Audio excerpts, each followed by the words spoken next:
Hi, I'm Marc and welcome to Season 3 of Get to the Joke. I can't wait for you guys to see what I have in store for you this season. 11 new comics, 11 new stories, unbelievable amount of just advice and just vulnerability about the lives of comedians and how that translates to the jokes that you love to hear on stage.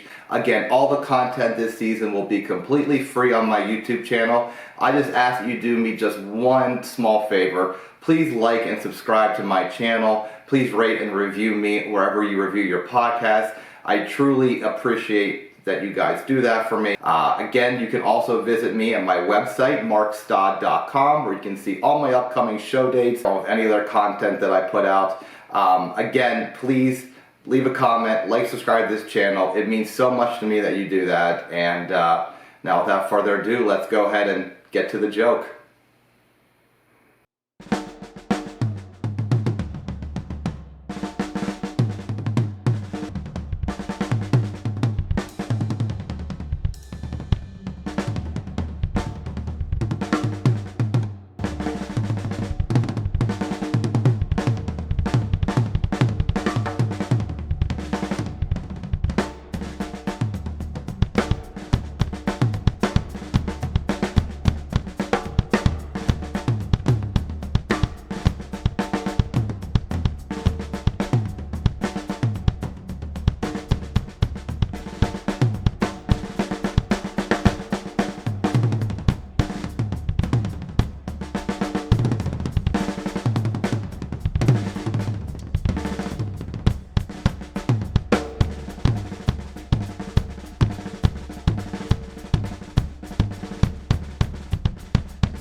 One thing I do like about New York is it's really diverse. Like, you come across so many different cultures and ethnicities out here.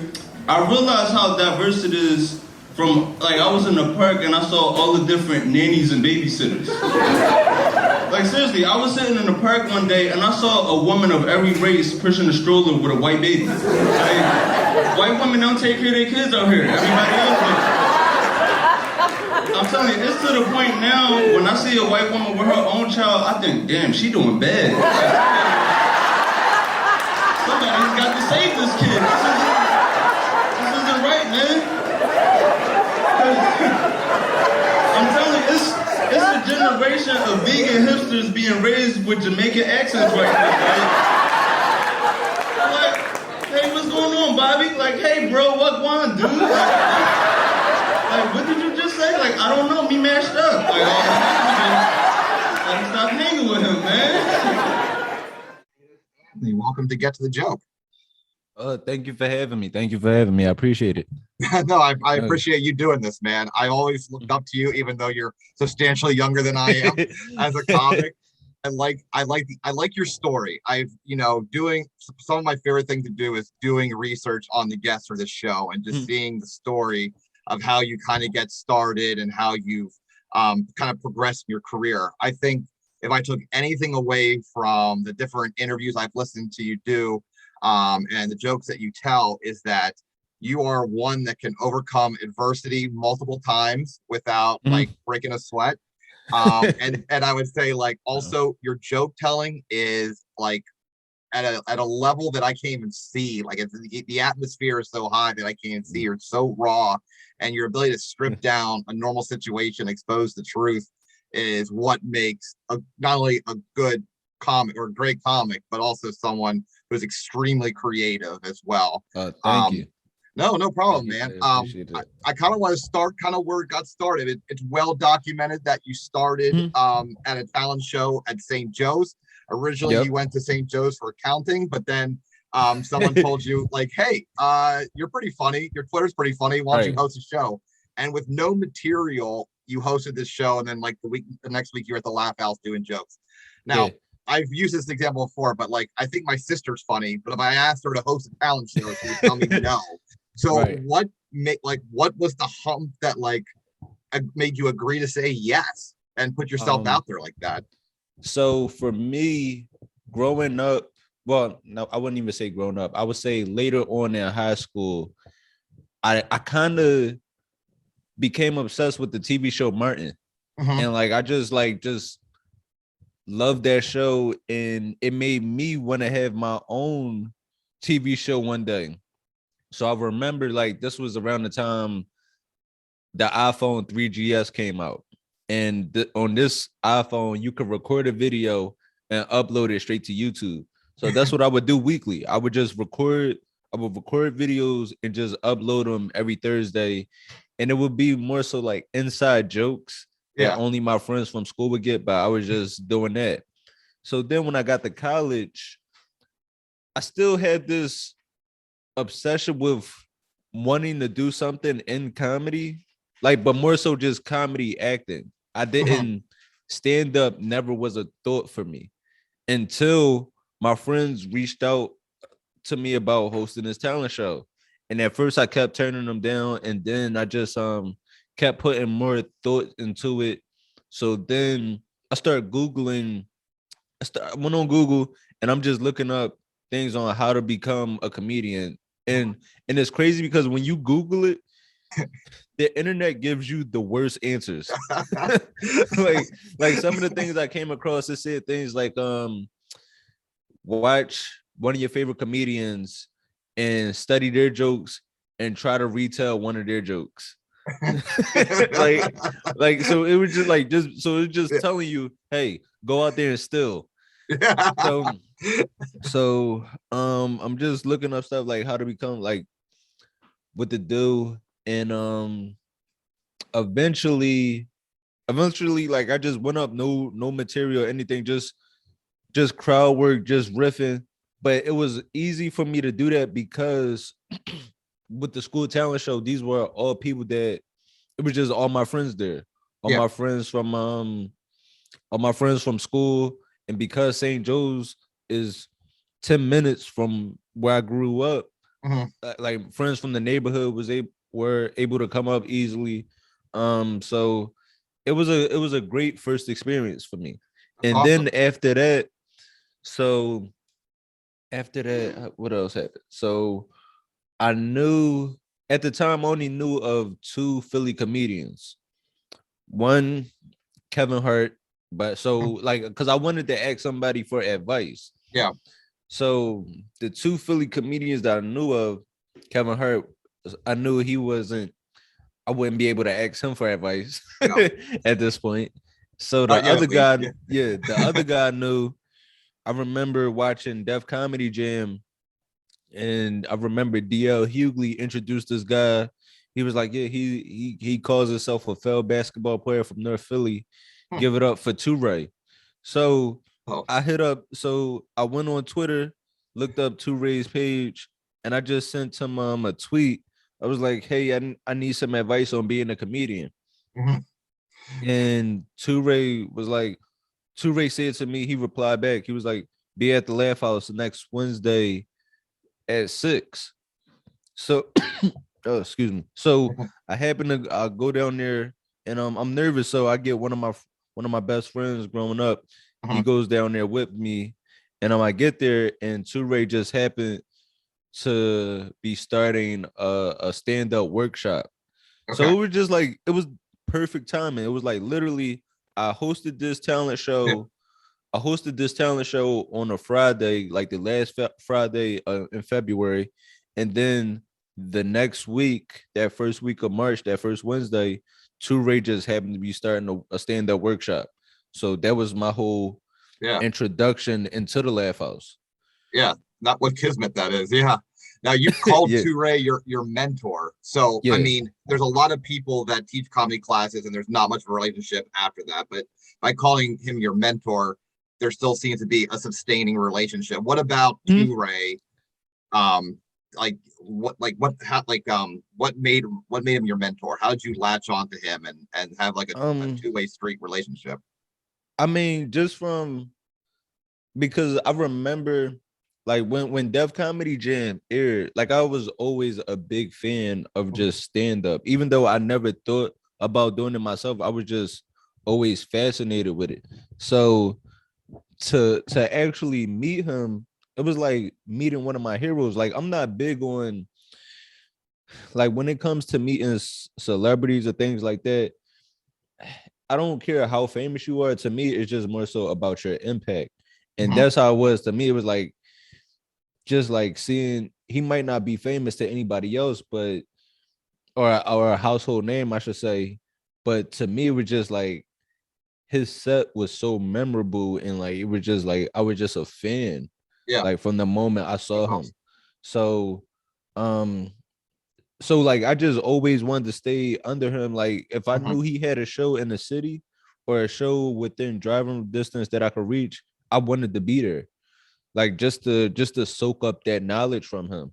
Mhm. So and just to be able to to be able to have that experience of with his stand-up workshop, it was like me and the other group of comedians. It was me and about 8 or 9 of us. We would meet up every Wednesday, and we would go over which shows we did throughout the week. Mhm. Then we would perform our 5-minute set in front of the room, and then we will all give each other feedback on that. So to be able to get that feedback from a comedian like Toure, it was just so important in my growth as a comedian. That's awesome. And to this day, do you still send him bits that Mhm. you're working on? Awesome. Yeah. To this day, like I always we still cross paths a lot. Mhm. I mean, not as frequently Yeah. because me being up in New York Yeah. and he's in Philly, but Mhm. whenever I just saw Toure, he was just at Caroline's Oh, nice. about I want to say about early December. Early December he was at Caroline's. That's So awesome. yeah, I had stopped by to see him. Cool. Cool. This goes back to like I was gonna ask you then like how when you said like I wanted to get in, I always thought about getting into comedy acting when you were in college. Um, Mhm. from what I saw, it seemed like or what I saw, like what I've heard, it was your your exposure to humor was your father's stories and the TV show Martin. Were you Yeah. aware of stand up? Did you watch? Now it sounds like you watched Def Comedy Jam, but Yeah. like were I you was exposed to stand up regularly or not so much growing up? so not really. So for me growing up, the TV shows I used to watch, I will watch the things that the well, as far as comedy shows, I will watch the things that my mom and dad like. So for me, that was a lot of shows like TV Land. So it was like a lot of the Jeffersons, Yeah. Sanford and Son.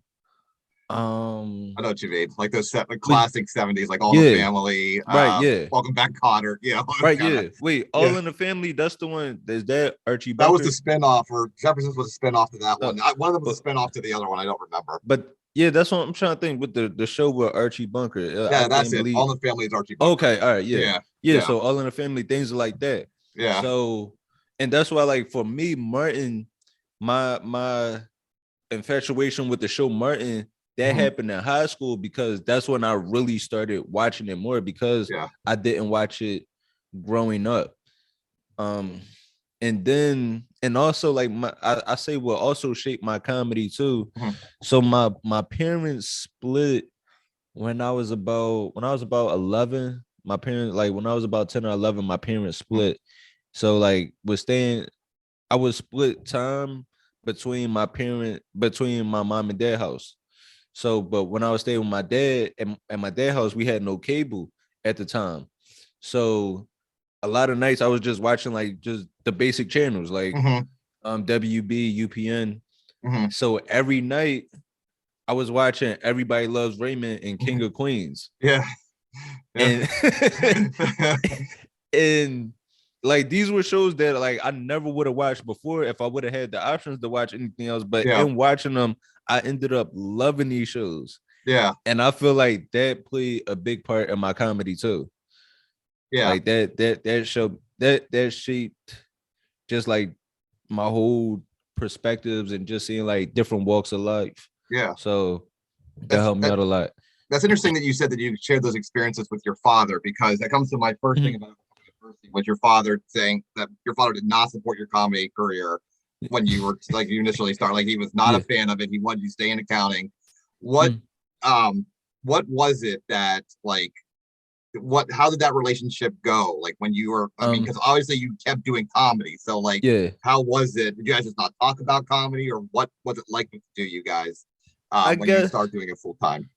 I guess for it, I guess I don't want to say he wasn't supportive. I would say more so in my family, I'm the quiet one. Yeah. So, but it's just also for me, it's more so out of a respect thing. Mm. And then I have a bunch of older cousins that I feel like are just funnier than me. So like, so with being around my dad and my older cousins, it's more so I would just like to hear their stories as opposed to me trying to be the funny one around them. Yeah. So when I started doing comedy, it caught all of them off guard because my friends that I go to school with or that I grew up with, all my friends know how funny I am. But to my family, they looking at it as like, when do you speak? So like, yeah, so it totally caught them by surprise. Um, my mom, my mom, she knew how serious I was about Yeah. comedy right away, just from like me. Mhm. She would see me spending all my time out at night hanging out at these open mics and things, or asking her could she drop me off at a show or things like that. Mhm. Whereas my dad, I guess he realized I was really serious about it when I made the move to New York. I thought But it was Kevin Hart. It wasn't the Kevin Hart I credits. mean, that's what made him start being more so okay. Yeah. Like he started being a little bit more supportive with it. Mhm. But Would he come but see you? no, he's watching my videos online, but in his mind, he thinks he's going to make me nervous. Okay. But which like at this point, like it wouldn't at all.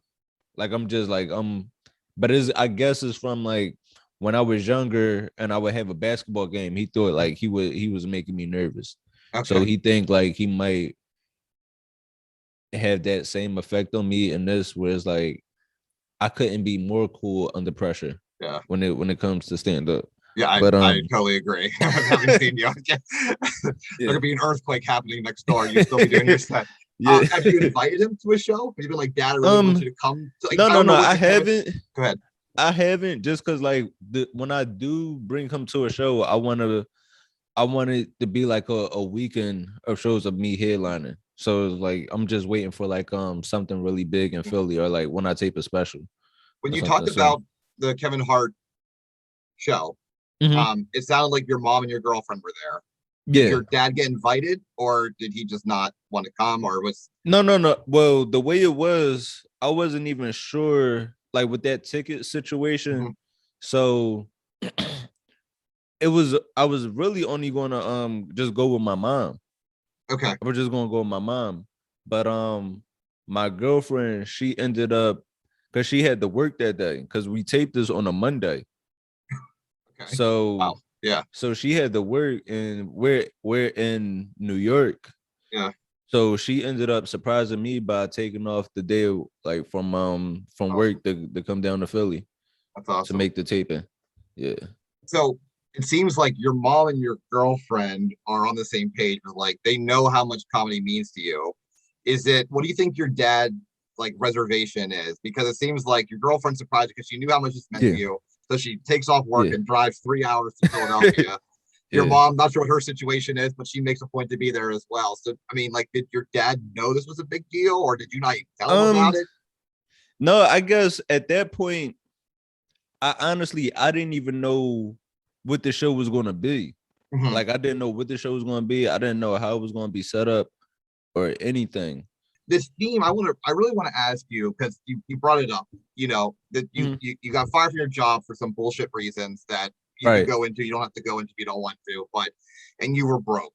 Tell me what Mhm. that's like, because I think a lot of comics, especially in Philadelphia, are like, you gotta move to New York or LA, like you gotta do that, and they don't Yeah. think like what that Yeah. situation, I mean, it's a huge Yeah. drastic difference. Philadelphia and New York are nowhere close in Mhm. any relativity to each other. So like, tell us, like, did you have a plan? I guess your plan was that you got the job at the school, but then like, tell us how Mhm.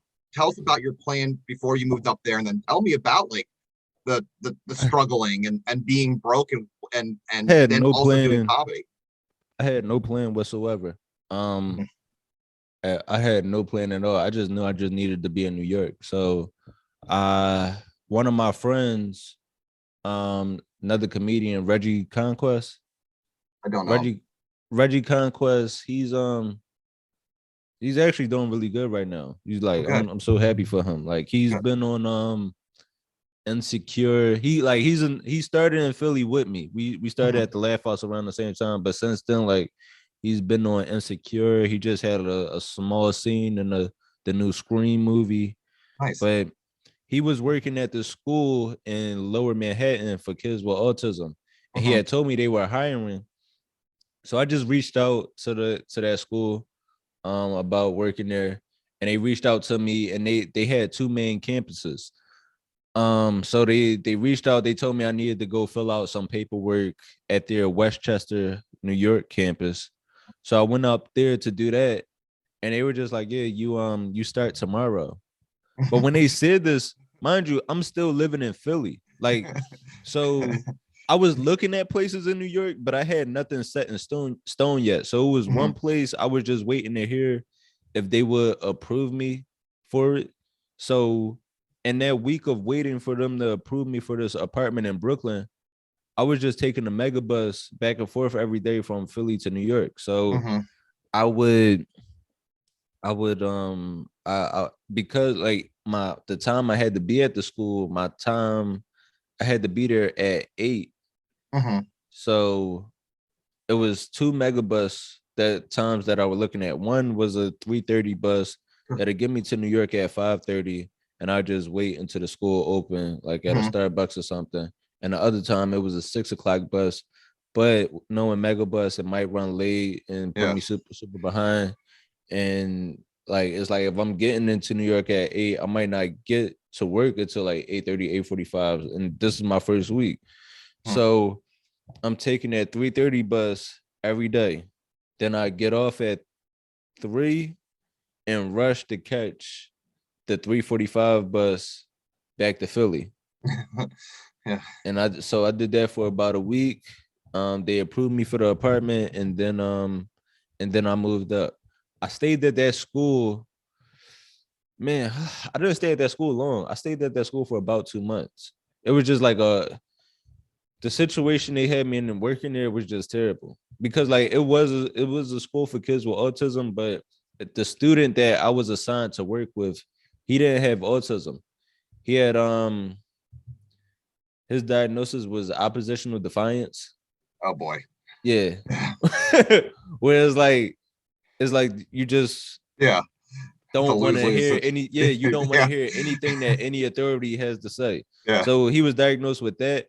And I forget you have background in this, by the way. You have a background in this kind of behavioral. Oh, okay, because I thought you went to school for accounting, so I'm trying to think, how's his accounting degree going to help him with? No, I don't talk about it much, but so like my dad worked in my dad has worked for the school district all my life, working in different schools, and he also worked with a few adult programs that service adults with intellectual disabilities. And then my mother is a social worker for the city of Philadelphia. So with my mom being a social worker, it was a youth program at her job, where they were looking for teens to join this program to become advocates for people with mental health challenges and intellectual disabilities. So I worked in that field for a while. So I did that. I worked at that school. So the kid I was working with, he had that, but then he would just lash out and just fight. So it was like I was just in there just wrestling with this kid my whole day. It was like where he had like a little game system, like a little Nintendo DS. And all the other students, they're doing their work, and you ask them like, hey, can you put your game away? And he'll just sit it down and just run up and try to fight you. And so I stayed there for about 2 months. I just couldn't deal with it. And then I ended up working at another school, but I was making no money at all at these jobs. It was like literally my job was just enough just to pay rent. Like the most expensive city in the country. Just enough to pay bills. Okay. So then kind of tell us like yes, okay, you're without a job. I know your mother and your girlfriend are supporting you, but like you're also like doing Basically, comedy at like the LOL Comedy Club, and they're not paying you anything. So right. like, tell me about this struggle. Tell me some of these stories Oh, that that's like that give some real I don't perspective for people that are, like, to think twice before they come to I New don't York kind of thing. I don't understand how I was going on stage being funny throughout all of this. I really don't understand like how I was performing because like uh I remember so like I'm broke, not working. I finally so the reason I got fired, this kid that didn't like me at the school, basically he lied and told the principal that I hit him. And it was like no investigation. They just sent me home and like Yeah. messed up my fingerprints. So I had to go through this long process in order to be cleared again. And so once I finally got my name cleared to work, like I finally proved like no, I didn't hit him. Like I was in a classroom with teachers this whole time. Yeah. So I finally got cleared to work again around December. So what happened? So I started working again in January. Well, end of January 2017. I was subbing at schools. Then I finally found a stable school in February. But at this time, I just like told myself I'm gonna just put my head down and just focus on being funny. And like wherever I land, I land. So I'm trying to get into different clubs. I remember having a check spot at Stand Up New York. So the two clubs I was working LOL, which they weren't really even booking me. It was just like that club was like the Wild West. But like you could like that's literally the first club I performed at in New York where it was like they didn't book me or anything. It was just somebody happened to be running late and they just threw me on stage. So I was performing at LOL and then I was trying to work my way into Stand Up New York. And I'm at Stand Up New York and I hear Kevin Hart's in town.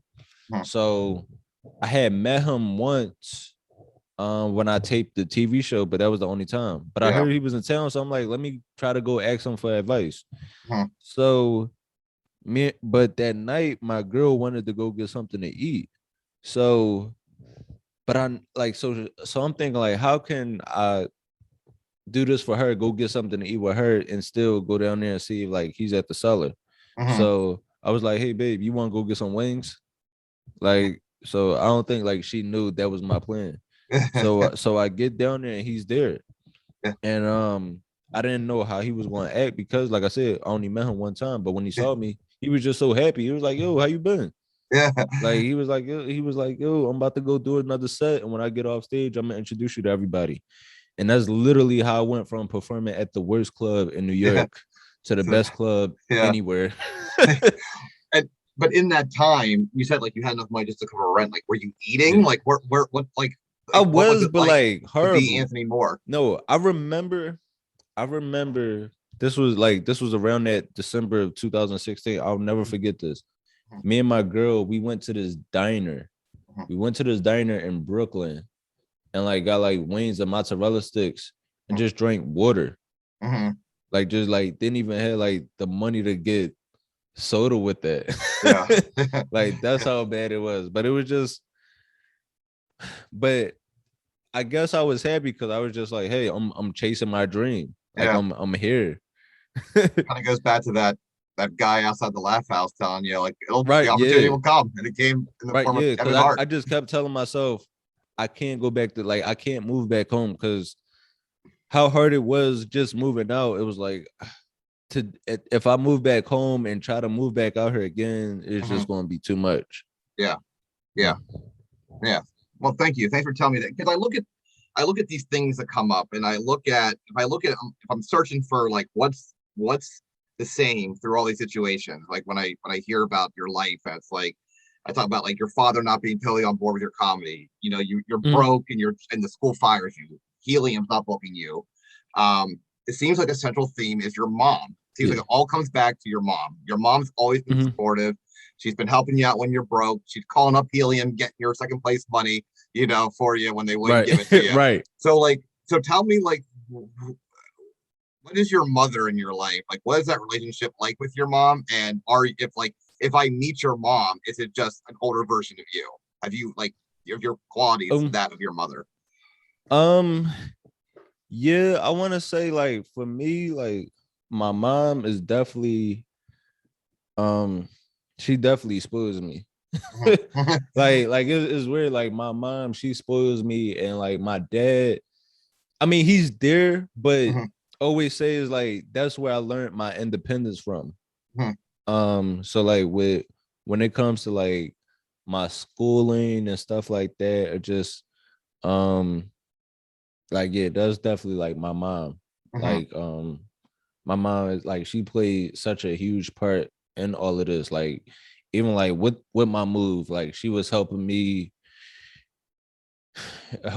find my apartment Mhm. when I needed a cosigner. She had no problem doing that. Mhm. Um what else? Like when I was going through the whole situation, trying to find just trying to clear my name in order to work Yeah. again. Mhm. She was like the first to help me with that. Yeah.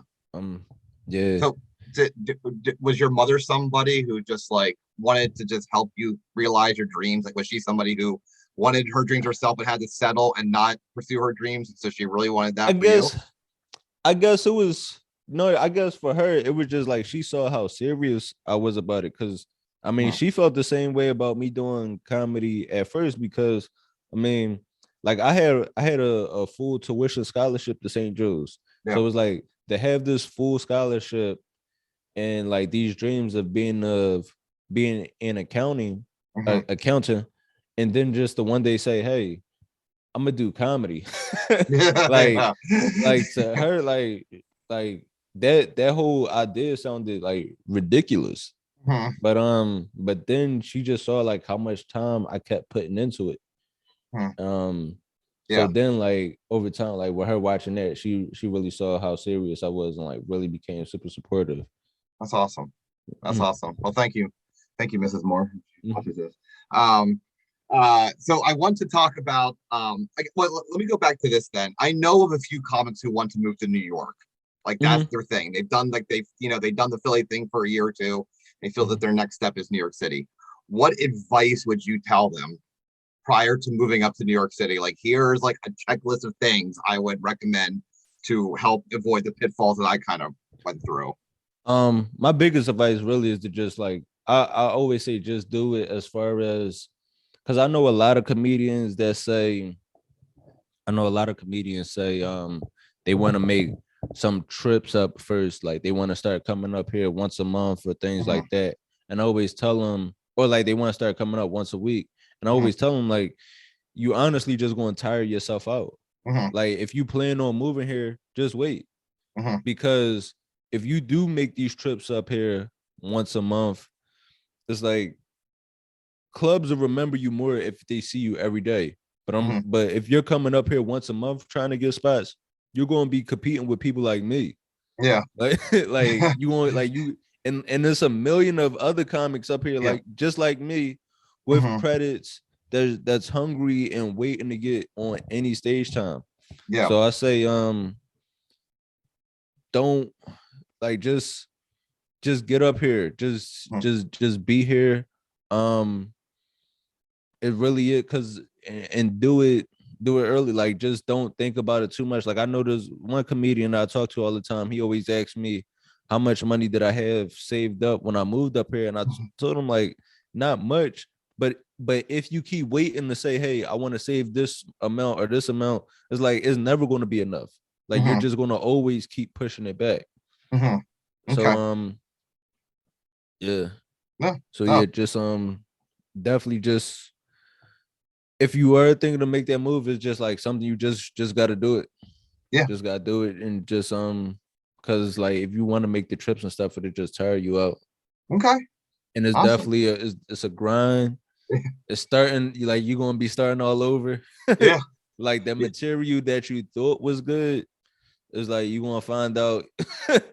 You'll find out a lot about yourself. You're gonna get your confidence hurt up here. But it's like once you go through that, it teaches you to not care. Mhm. Like you just learn so much about yourself. Like Yeah. that's how I am now. Now it's so easy for me to travel by myself just because it's like New York has just, especially like when you on your grind in this type of wet weather, Yeah. like I just had a show. What's the day? I just had a show The on 18th. Sunday. Yeah, I was just at the Cellar Sunday night where it was like that bad snowstorm we just had. Yeah. So it was like when you like performing and that cold, when you performing in 15-degree weather, things like that, you just learn to not care. Yeah. Mm. Yeah. Now, kind of like if you can recall back to like the first several months of doing comedy in New York, like how many spots were you hitting up a night, and how many days a week were you doing it, and were you just stopping by shows? Like, kind of give us like a week in the Mm. life of a newbie stand up with nothing to their name other than they're in New York Um, City. how many shows was I hitting? So I would start my day. I would start my day early. Mhm, Because like open mics out here start at like 5. mhm. So I would usually go to an open mic, try to get some stage time. But what I learned fast is that New York open mics are just brutal. Yeah, Like Philly open mics, our open mics felt like a real show, like yeah. a real showcase. Like we would get an actual crowd, like at Raven Lounge or Mhm. Fergie's, or just like it was a few other open mics in Philly where it's like you'll get a good reaction. Where New York open mics, everybody just in their phone waiting to go to the next spot. There's just a bunch of other comedians that just don't care Yeah. at all. So I would do the open mics, then I would just try to find out like who had like a bar show or a room or something like that I could get up at. Um Did you have somebody in New York that you kind of glommed onto when you got up there, oh like well, Chris no, Cotton or somebody? I did. Well, it was a bunch of Philly comics up here already. So like that made my transition a lot easier. So many great Philly guys up here. But then also too, the owner, one of the co-owners of the Stand Comedy Club had saw me. He actually saw me at that Philly Funniest contest Oh wow, at okay. Helium. He Hmm. was one of the judges. Hmm. And he was like, "Hey man, like I thought you were great." And he just started giving me, so he was giving me spots at the Stand, and they had a other club. They had another club at the time too. So I was working there. Those were my like my two clubs that I were at outside of LOL. Okay. So would you say like when we do that checklist, you're like, it seemed like the one thing was just move up to New York and figure out from Mhm. there. Would you say the second thing is like have some connection, whether it's another comic that's up here or a booker that has seen you and likes you? Would you say like Um, make sure you have at least one person who's looking out for you up here before you move up here? that definitely does make it a lot easier. Mm-hmm. That definitely does make it a lot easier. Like if you have somebody, if you have like just somebody, so that's why I usually tell like all the Philly guys, like before I moved up, I would sit around all the clubs, like I would sit around the Laugh House on the weekends or Helium on the weekends just to try to meet these headliners and Mm-hmm. ask them like, hey, can I do a guest spot on your show? Things like that. So then when I did move up here, I knew so many headliners already because they remembered seeing me do that 5 minutes in front of them. So Yeah, like they would just quick to vouch for me. that's awesome. Mm, Cool, thank you. mm, So I want to get into your writing, and this is going to mm, be a master class in comedy because you more than any other comic I really know does what all these kind of great comics do, which I know you kind of role model yourself after Chris Rock and Dave Chappelle, and I see that similarity where you mm, strip down an ordinary situation, something that I would walk by without even thinking twice about it. You mm, see it for what it is, and then you're able to strip it down to parts and then mm, communicate in a way that like, oh crap, how come I haven't seen it the way Anthony does? Like the joke that you sent, which I'm gonna, it gets right, attached into this clip here, where it's like you just were at a park, a normal everyday New York City park, and you just right. happened to notice that all these white babies were being cared for by not white nannies, Right, yeah. and you make a genius bit out of it. And can you kind of tell me when we kind of look at how Yeah. a joke is formed? And Mm, you can use this as an example, or if it's kind of like similar to how you do your jokes there, you can use like a broader thing, or you can use any joke really. Just I want to mm, kind of get into your mind, and I want you to pull back that Anthony Moore curtain so I can understand your writing, so that I can learn okay. from you. how do you find material when they say like, what's the seed? Yeah, Where do you find this material? I find material in everything. Like I'm one of those Mhm. people where it's like I think you could actually find humor in every situation. Like I think it's just the angle and the perspective you take on it. So Mhm. like that joke you said Mhm. about the nannies, like that was one of my first observations when I first moved out here. Mhm. Um, um, no, so like that was one of the first things I noticed when I moved out here. Out like I was seeing all the different nannies, and I remember jotting that down in my phone. But that one, it definitely did take me a while to figure that one out. But I just try to make any type of observation. I just first when I look at a situation, I try to pick my mood on it. That's what like one of my friends told me that they say like I think it might have been like the comedy Bible or something like Okay. that. Too. Like one of my friends said this to me, it made so much sense. But it's like just pick your mood on it and your why, and then I just try to build the story around the joke that way. So it's like when I So think give me your about like mood and why for this nanny joke. um and, and that was like the thing that took me a while to figure out with that Mhm. one, because with that one it was just like I just had the whole setup like it's a lot of nannies out here with white babies. Yeah. Like so that one is crazy. I jotted that in my phone in early 2015. I mean, well, no, late 2015 when I moved out Mhm. here, and I didn't figure that one out until about 2019. So it's like Wow. I have like a bunch of notes in my phone where it's like just bullet points of just ideas where it's like I plan on coming to it, but it's like I just haven't figured that one out yet. My Mhm. barber joke, I remember that joke vividly when I figured how I figured that out. Yeah. I remember that like it was yesterday because when I first started doing that joke, it was literally I would say that guys are more faithful to their barbers than they are and to their girlfriends. So that Yeah. was like the first premise. But in doing that, I'm like, this is something common that I've heard like other people saying like the same way, like that Mhm. men are just more faithful in that relationship as opposed to that relationship at home. So I was like, I have to find a way to make this story unique to me. In that Mhm. situation, like my cousin was my barber, and then he went to jail. Like he went to jail. So then when he got out, like I had another barber while he was locked up. So I was like, let me turn this into something actually about me. But like Yeah. let me just exaggerate Yeah. it. Yeah. Oh, So I that's like the thing is like I like the so when I tell jokes, it's like I'll build up the story and I want to take you so far down one way of listening to me and then just completely take you the other way on a punchline.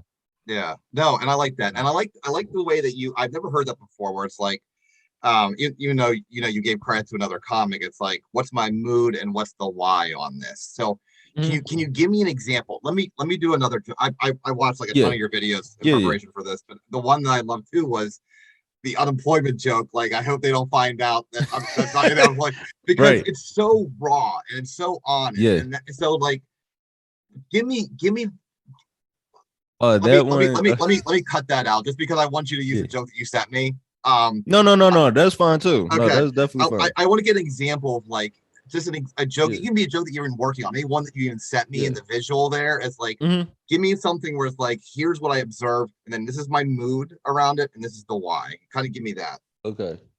Um. So with that unemployment, how that came like that, like most of my jokes, they really do come from a truthful spot. So Mm-hmm. with unemployment, like I was really just happy to have that. And I remember one day, like my supervisor, she really called me and she like was first she was sending emails, then like called me leaving voicemail saying like, hey Anthony, if you want to come back, we have new cases, new students for you to work with. And I was just ignoring all of these like calls and messages because I'm like, I'm making great money now, not doing anything. Like if I come back to work, I'm gonna lose money. Yeah. Like because like I'm gonna have to commute.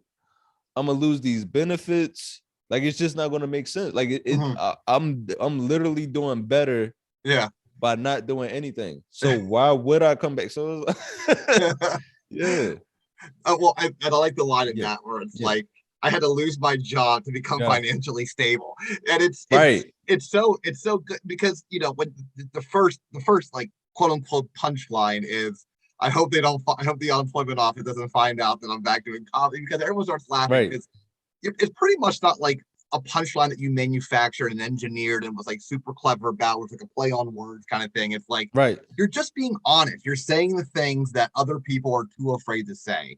So how Right. much how much of that like is your comedy? Like how much do you like when you take an observation like, man, there are a lot of white kids being not cared for by their Yeah. mothers, like Yeah. like you're so honest I and blunt, yeah. like you always try to take an observation and then boil it down to pretty much like, why is no Yeah. one else talking about this kind of thing? Right. Yeah. I think, and I guess just with like my time in comedy now, I'm so comfortable doing that. Like I'm so Mhm. comfortable with like I say um within the past 2 years, I've really just found my voice and I'm just really comfortable on stage. So like and I know how to express these opinions in a different way that like I wouldn't have took chances like this much earlier in my career. So Yeah. it's like it like I get so excited about my future just because like just from this standpoint of being able to twist situations in this way. Mhm. I'm trying to think what was the one joke. Can you Um go ahead? like right now, for example, I'm working on this joke about what is it about boycotting. Yeah. Okay. Like just about boycotting and protests. And I talk about how I'm so scared. I'm scared to invest in stocks and crypto because I know if I get invested in a company, I'm not going to be able to boycott anything. Like like because like I'm gonna be too invested. And I talk about in the first part I talk about I say like with the NFL, I talk about how I say Kaepernick, he wanted us to boycott the NFL and I wanted to join him, but the Eagles, we made a Super Bowl run. It's like I can't like I can't afford to boycott with you while we're doing good. Like I'll stand with you once we get bad again, but right now I gotta enjoy this. So it's like things like that where it's like I'm just learning how to like really speak from a place of honesty. Yeah. Yeah. Can you, as much as you can, I know it's probably innate and probably more Yeah. intuitive, more innate and more like second nature but if you can Mhm. describe like, how did you get your say just in the last 2 years? I'm assuming you've done Yeah. comedy for about 10 years, but done my math correctly, Yeah, you're yeah, around like yeah. 29. Yeah, 19. So Yeah. so tell me like, what was it? What was the flick that you think that made you get more honest with your writing and your delivery? So I went through a period of like even after I got past at the Comedy Cellar, I went through a period of not getting booked there. Not because I wasn't funny, it was just like just so many different comedians coming in and out. And so they kind of stopped booking me for a while. And then it was just so that just made me not care. That just like because it was like I don't get me wrong, it is like a great comedy club, but it just made me in the sense of it was like I literally have nothing left to I have nothing to lose. Mm-hmm. So when that happened, I had to start learning how to get shows on my own, just elsewhere. So like just getting on other comedians, bar shows, things like that. Then the shutdown happened.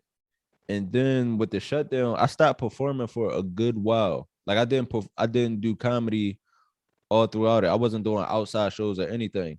Mm-hmm. And and then when colleges went to Zoom shows, like they went virtual, so I started doing that. And the Zoom comedy helped me out so much because I learned if I could make money at home, then I always know how to make some type of income in this. Yeah. So I did my own personal Mm-hmm. like virtual show from the house. And just that, it made me realize like I do have a core following that I could reach, and they really want to hear me. So things like that, just once I learned I could be funny performing in the house, that just took my confidence to a whole nother level of just Okay. not caring. Okay. So not caring, just like not Yeah. caring what other people think, just made you a better Yeah. comic. Yeah. Like literally just like, because before I was funny, but Mhm. I would be in my head a lot. Yeah. Whereas like now, it's like I know, and that's the thing. A lot of I just know everything I'm saying is coming from an honest place. And if I do say something that offends somebody, is not, I'm not up there being malicious or anything. So Mhm. that helps me out when not caring as well. Where it's like I just feel like I'm just literally saying my truth or a Yeah. truth from my perspective. Yeah. Mhm. No, and that's, I mean, yeah, I think that's, if someone asked me, like, can you tell me a little bit about Anthony Moore's comedy? I said, he just exposes the truth in everything he says. So, but a lot of that truth is based on race inequalities or race, Mhm. like, hey, why is this one thing, like, why is, mostly why are like African Americans being treated, may Yeah. not be like unfairly, but differently than something Right. else, or could be unfairly. Um, Tell me then how you write that joke, because I've seen you come in and do shows that I put on in Mhm. areas where the audience is 99% white. So it's like, how do you then make, and they love you. So it's like, what Yeah. is it that, like, how do you toe that line, or how do you write expose the truth and get people who maybe adamantly disagree with what you're trying to say, like the Yeah. Kaepernick thing is a Yeah. great example of people not Right. agreeing with stuff. So tell me a little bit about your writing and how you write to keep something that's more like Um. evergreen, or you can say it in Yeah. Oklahoma kind of thing, and you can also say it in West Philly if you wanted to.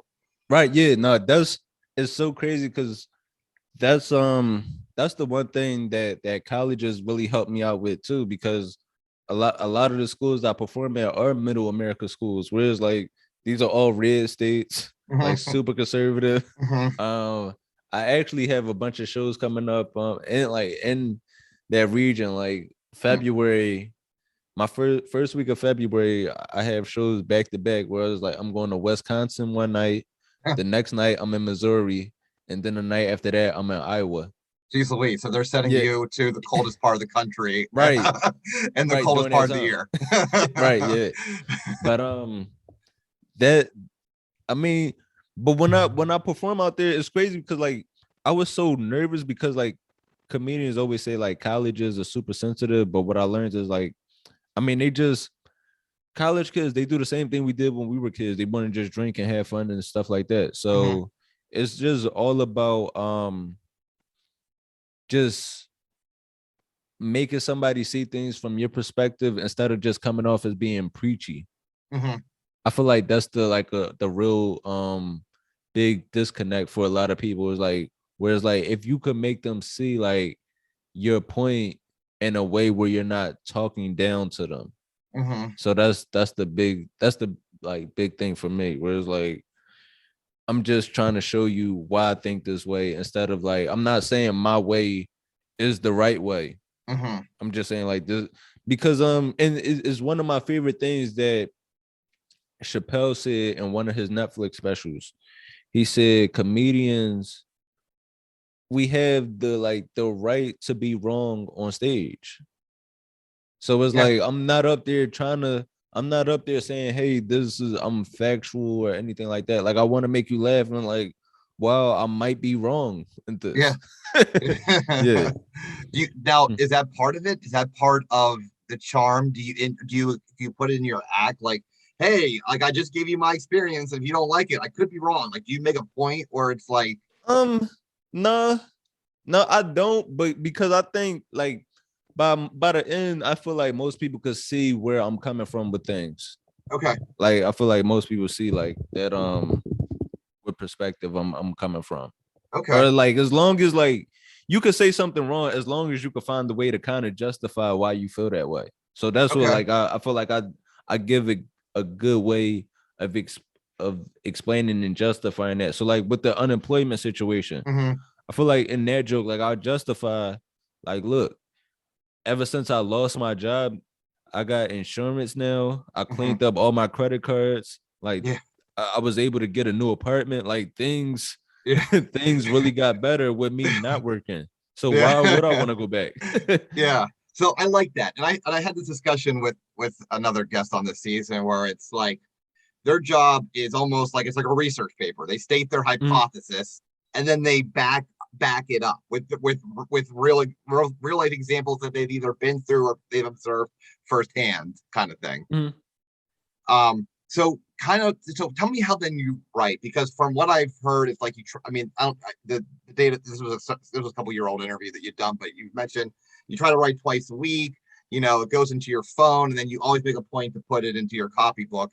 Um, Tell me then, like, how are you writing a joke out? Because you said the Mhm. visual, which I'll put up right now, which just looks like it's a phone memo, but you actually like write it out. It's not just like bullet Yeah, points or one words. right. Tell me how you write. You're physically writing your jokes. I write out everything word for word. I Okay. write out like everything word for word in my copybook.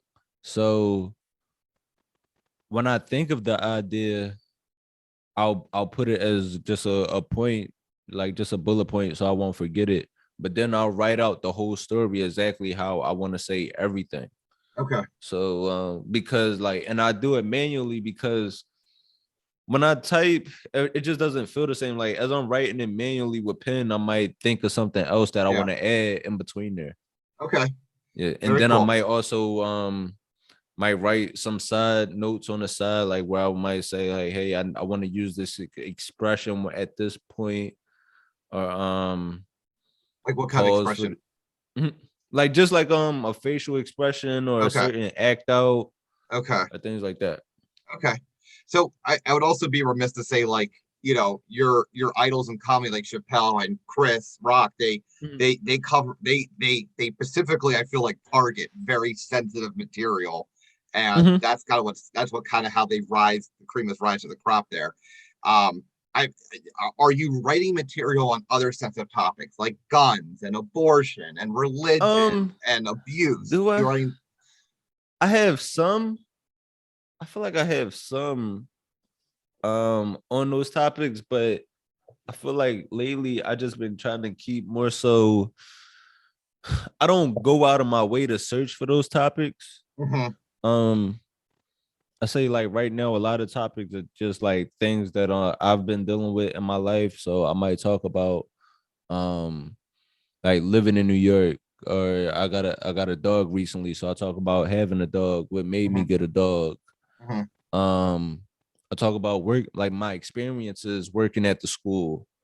Um Things like how the pandemic changed me. Okay. What's it like doing Zoom comedy? So like I really talk about my experiences, but when those other things do come into play, like I am getting comfortable talking about those sensitive subjects. It's just at my point of my career, I could talk about them, but I don't try to do it too much because people would give Chappelle and Chris a leeway. Like they earned that right to Mhm. bomb figuring those things out. Whereas like Yeah. with me is like I have a real short leash with the crowd. Okay. Yeah. So you honestly think like one joke that goes south could end a career or could close some doors for you? I mean, not closed doors, but I mean it just no, I don't think that. I think it more so like just as far as like turning the crowd off for that particular set.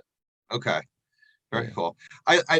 So I want to kind of go back to the joke you do about the nannies and the kid. And I Mhm. like, because what the joke, so it's, you're exposing the fact that, I mean, what the joke comes down to is, why are white mothers not taking care of their own children? Why are they Right. specifically, and why are they not hiring other white women? Like they're Right. specifically hiring Yeah. minorities to watch their children, and you make it very fun. Like you're Yeah. exposing a very harsh truth. Like, and some of the people in your crowd could be mothers who have a black Right. nanny that I wants know the I know kids. for the most part, like especially when I'm performing that in the cellar, I'm more Mhm. than sure at least few of them have these specific types of nannies. So it's like Yeah. they understand exactly what I'm talking about. So going back to your theme of like, I don't want to come off preachy. How did that joke change from its original? And you said it took a couple years for it to be to where we see it now. But like, Mhm. give me a little bit, like, did it come off preachy at the beginning and like kind of Yeah. like talking down these It women? And then wasn't you're preachy. It wasn't preachy. It was just more so it wasn't preachy. It was more so it was just the tag. The Yeah. tag I had where I said, what do I say? So before I would end that joke, I would say like white women don't take care of their kids in New York. And but I think but that was like the only part I had. I was like, everybody just has like Caribbean nannies. And I would say, and then like the tag I had, like I didn't have any of the other stuff. I would just jump to a part where I would say, like, everybody know like rich white women, they get African kids. Yeah. So so it was like it was like that part. It was, if the crowd was like really edgy and with me, they would laugh, but it was like I didn't give like a real build up before I jumped to that part. So I was still like just trying to like workshop how to get to that. Whereas like now, so it definitely took me a while to figure that out. Okay. And so and then I like the fact that like then you're like, if I see a white person taking care of their or like taking care of her kids, like, Yeah. and she's not doing good, you know? Right. Yeah. so tell me like when these kind and then you go into the genius thing of like all these kids are going to be raised in Jamaican accents, like is all this stuff that you think about behind a desk and write down, or are you working stuff out on stage, like the crowds get into it and you're like being a little bit silly and loose on stage? Like kind of tell me, like, because these tags are very, you could have ended the joke with, you know, the observation that, you know, white women in New York don't take care of their kids, and people would have laughed, and you could have moved on to the barbershop bit, but you don't. You then find two other nuggets of gold in that thing. So kind of tell me how those two came about. With that, I just try to pull as much as I can out of a joke until like I feel like it's like I've gotten every part out of it. So like, so when I came up with that, and now one of the things that I added to that is like where I say like I say it's a bunch of kids that's going to grow up like Chet Hanks around here. So that's another part that I add to it, where it's like you got these white kids like just running around speaking in these Jamaican accents. Yeah. So yeah, I try to always like continuously add to it. So tell but me now about that. now I'm definitely getting more comfortable adding tags on stage. That's like I've definitely been doing a lot more of that lately. So kind of tell me then, like, how do you come up with a joke? And just you could take a joke you're thinking about right now, like in general. Tell me how you approach that joke. So you make an observation about something. Let's do this. You make an observation about guns. All right. How would you approach? I don't know if you have a gun premise in mind that you can pull from, whether you're pro gun or anti gun. Where would you, let's say you make an observation about guns that you think is like, how then would you start building upon that joke? In that instance, I would think like how do I, so with that, I kind of did have one at one point where I was thinking about but it was just like really dark where like where I was talking about how, because at one time they were saying like they feel like schools would be safer if teachers had guns. Yes. And I'm like, I wasn't a teacher, I was staff in a school. That's the last thing.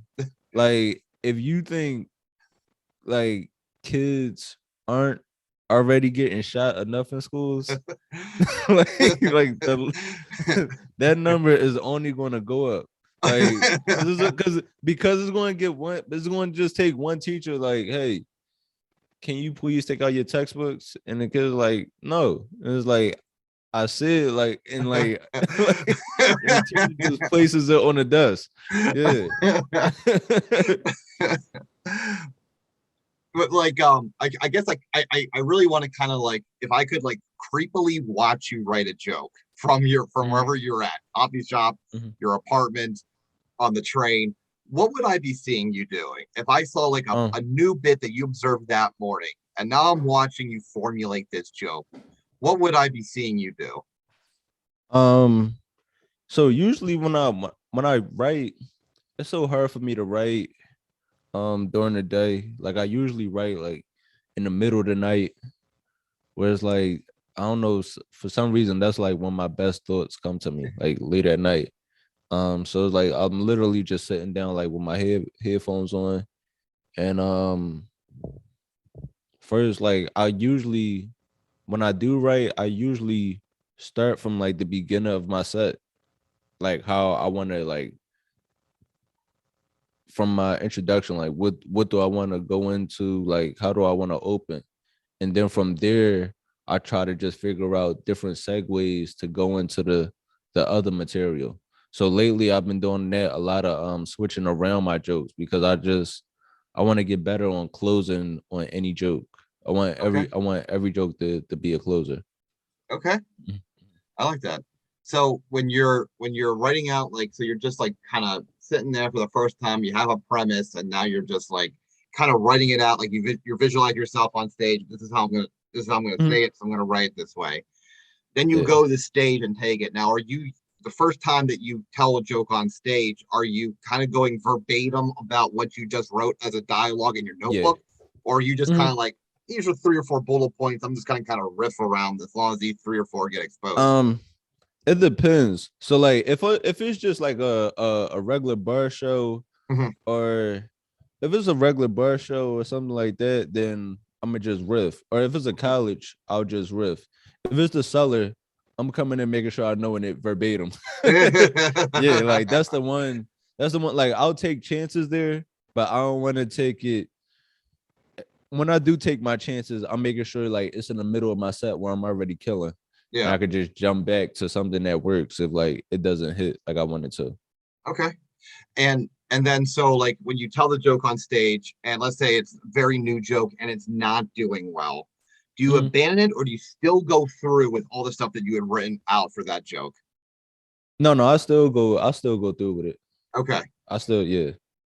Now, do you tape yourself every single time? I I don't, but I need to. Okay. I definitely need to do I that hear a that a lot lot. more.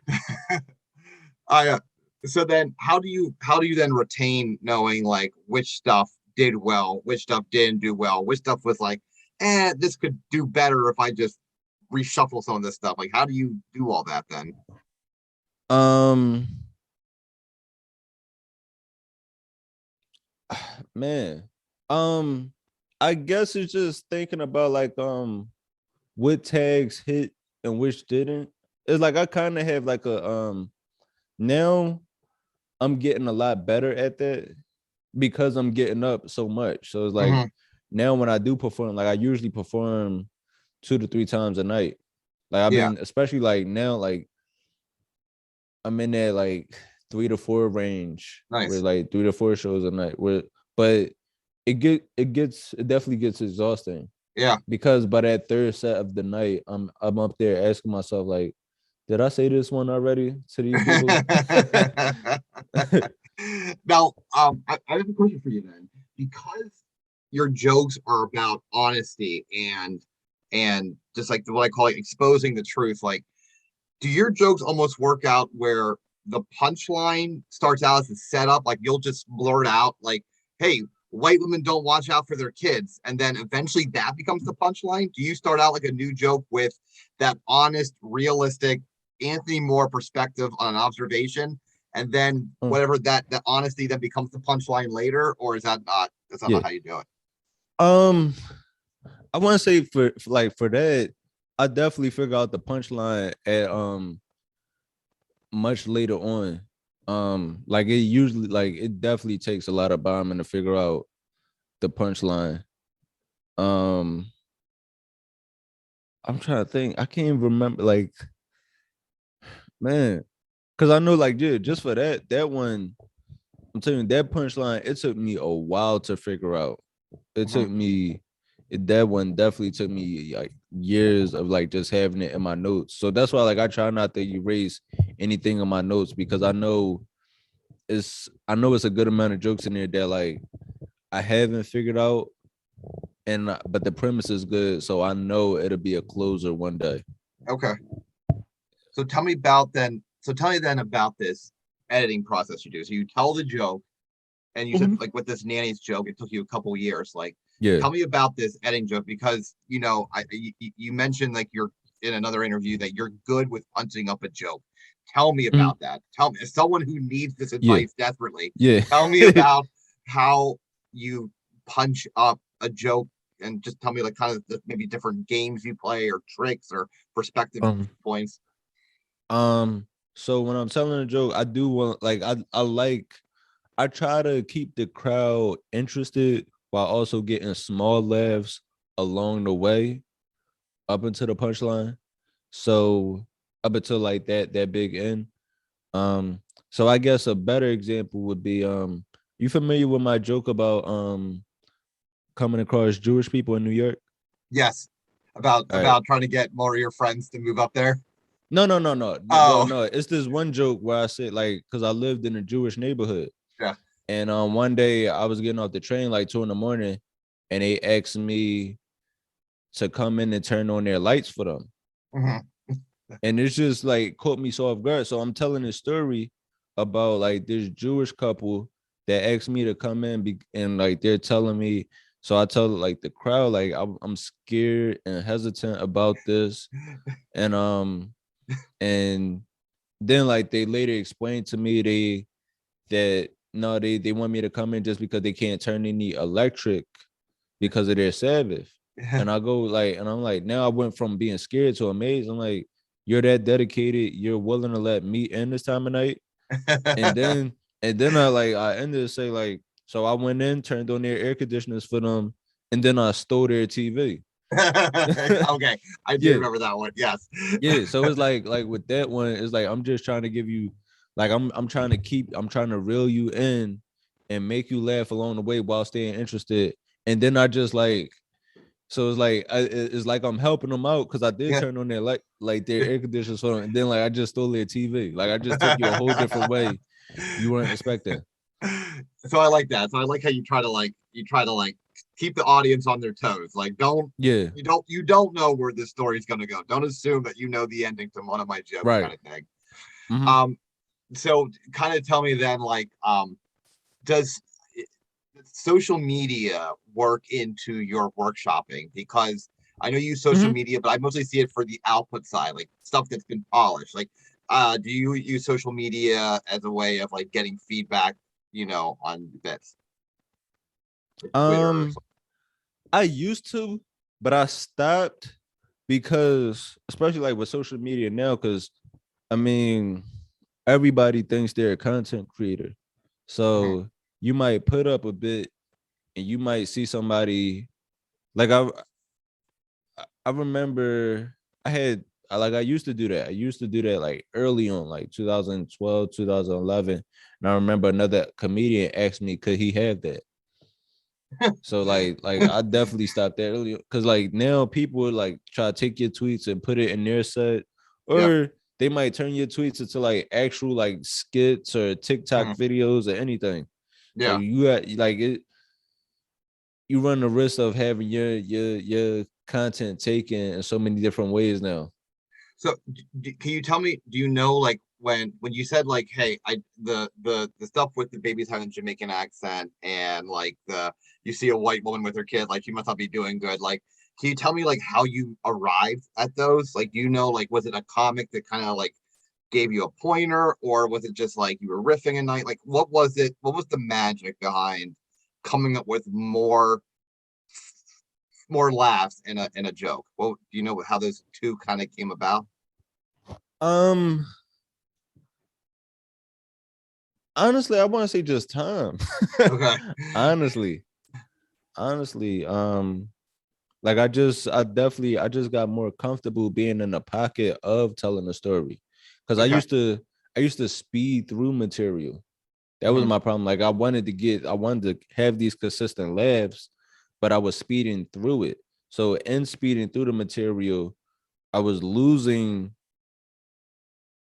was losing points where I could get a laugh because sometimes when you rush, it rushes the story and the crowd. They're just trying to listen to you to understand as best as they can. Okay. Yeah, I see. Okay. So you kind of just like, so you're saying like your advice would be slow down. Like if you write something, slow it down kind of thing. Yeah. And And not, like okay. learn how to stay in the pocket, learn how to Yeah. stay in the mood of your story. So Yeah. if you're telling a joke where you're scared, stay in that scared mood.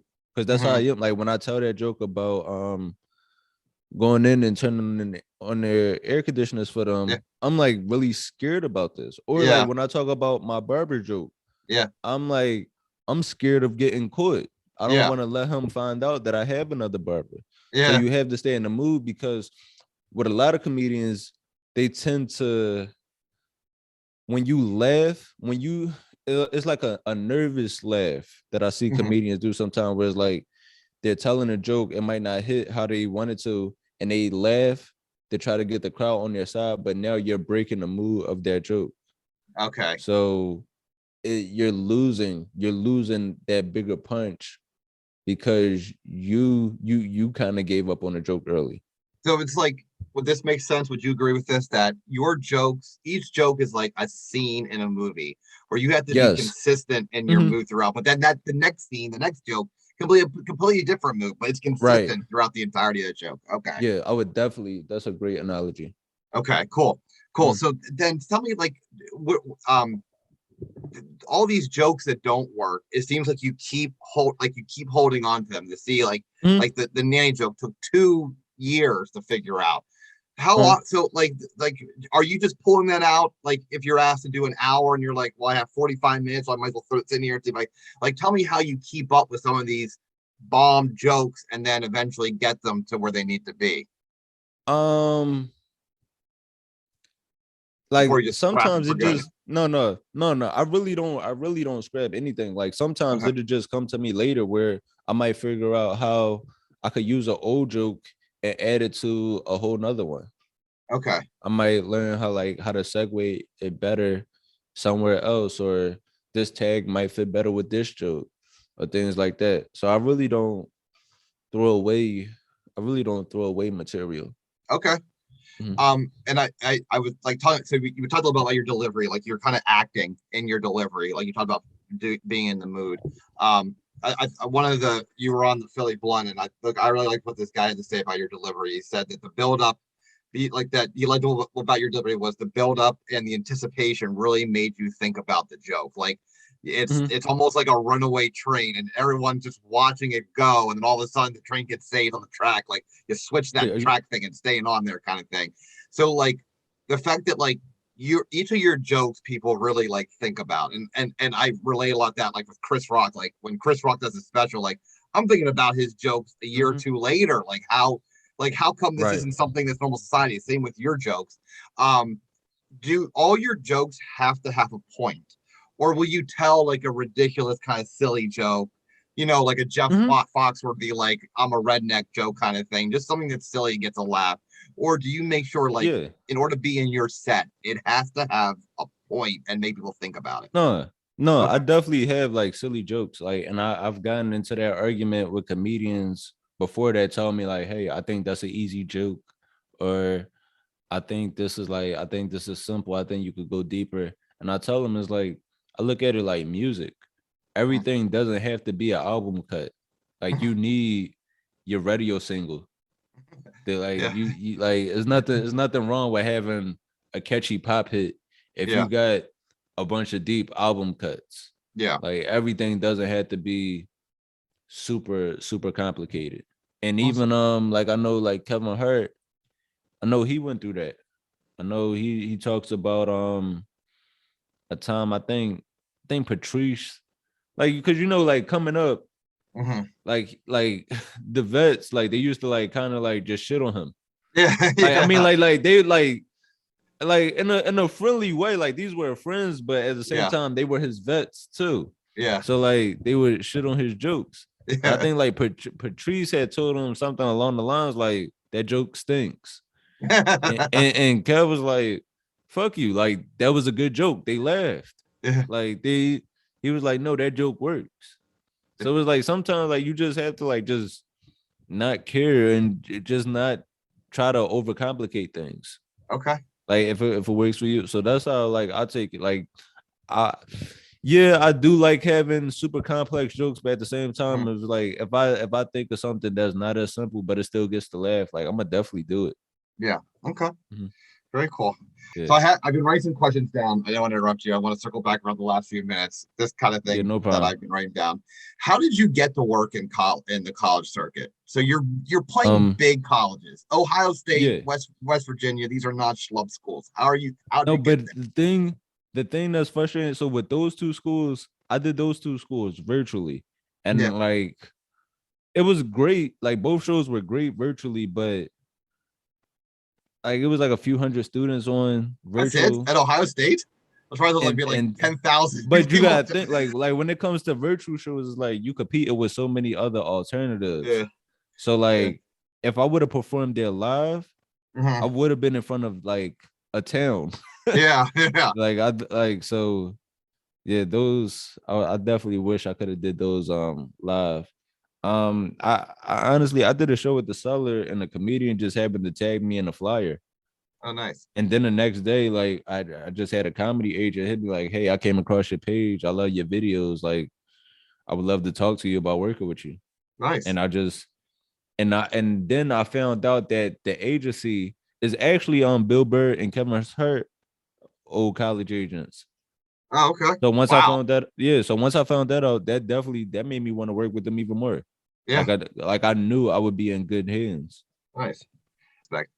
The last thing I was going to ask you is when you talked about like kind of how your joke development works, you kind of said like you were told a device of mood and why, and Mhm. I kind of like went along with like why, like, but I have no idea what you mean by like why, like the why. Can you give me an Okay. example or tell me about the Okay. why? Then Yeah. give it to me like I'm an idiot because I Yeah. pretended like I knew what Yeah. you're talking about. I have no idea what you're No, talking no, yeah, no problem. Yeah. So like with your mood and your joke, so like say like when you think of your topic, like you might think of work.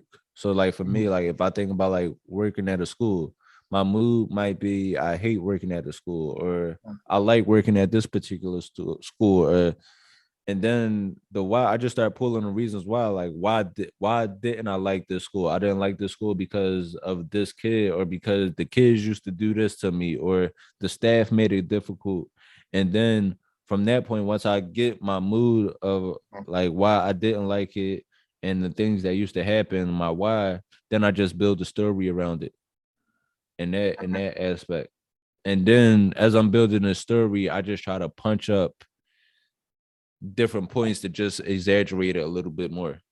So in the kind of the three joke examples that we did today with the nanny joke, the unemployment joke, and helping out your Jewish neighbors joke, what would be the why behind each of those? Um,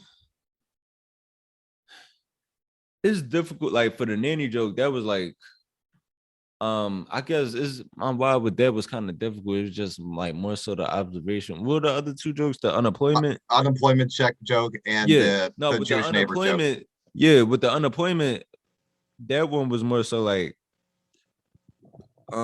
when she was calling me like what, like my mood of me with the unemployment, the mood of me, why would I want to go back?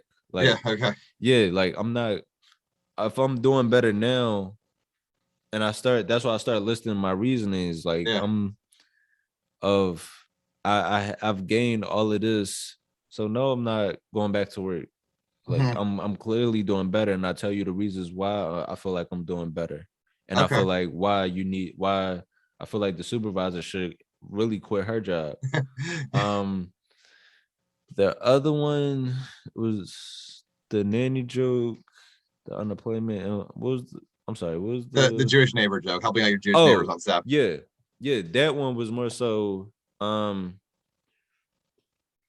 me just trying to figure out like their dedication to their religion. Like um why I would say Like, why why would they let this complete stranger into their house? yeah, why would I do this? Why should I do Yeah. this for you? And Yeah. they like, why are you letting me in? Why do you feel this comfortable? with this. Yeah. Well, Anthony, thank you so much, for doing this. I appreciate it. If I can make one observation on you, I think what makes you so special and what makes you so great and brilliant as not just a joke writer, but a joke teller is that you are so in the moment. I was kind of like you are probably the most in the moment comic I've talked to this season so far.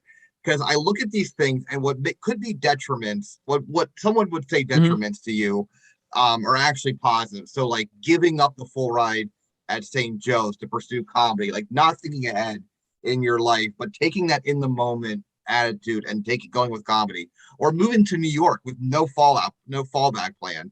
Like that was in the moment. And then just like going to see Kevin Hart, and that's in the moment. Like you didn't plan anything. You just like thought, and I think that translates to your stage, because we talk about why'd you get better, because you started to slow down. When you're in the moment, every time kind of stops and you're just feeling it. You're just feeling it as it comes. So like time almost doesn't exist. So you're not thinking to the next joke. You're not thinking 10 steps ahead. You're thinking about right now. And I think that would be, if there's anything I've learned from you, it's like, if you get to be in the moment, that's kind of where the sweet spot lies. It's just trying to navigate to there is the best way to do it. Would that be accurate? Yeah, for sure. Okay. For sure. Yeah. Well, Anthony, I appreciate you so much for doing this, man. I enjoyed it. Thank you for having me anytime. No, man, I appreciate you being on this season, and I look forward to talking to you later.